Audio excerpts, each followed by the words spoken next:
Среда, 15 февруари, кратки вести во 12 часот.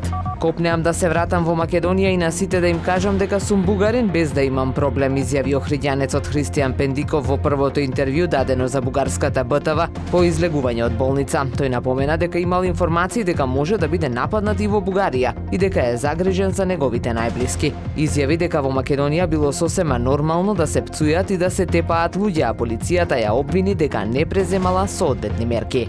Во декември лани во Охрид биле издадени 7 одобренија за градба, објави Државниот завод за статистика. Од нив во 3 случаи инвеститор е физичко лице, а во 4 правен субјект. Предвидена е градба на 81 стан со вкупна корисна површина од 4841 метар квадратен. Во анализираниот период во Струга и Дебрца нема издадено одобрение за градба.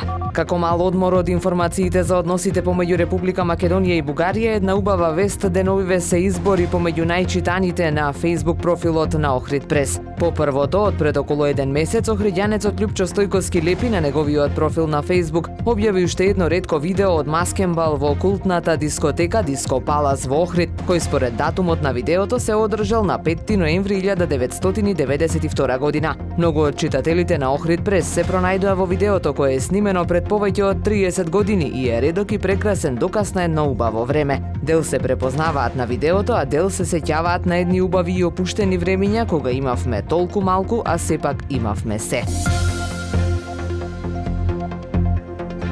Времето денес сончево со мала до умерена локална облачност, дува слаб до умерен северен ветер, максималната температура во Охрид до 10 степени. Повеќе информации на ohridpress.com.mk. Уредник и водител на вестите Даниела Спасик, технички реализатор Реджеп Селман.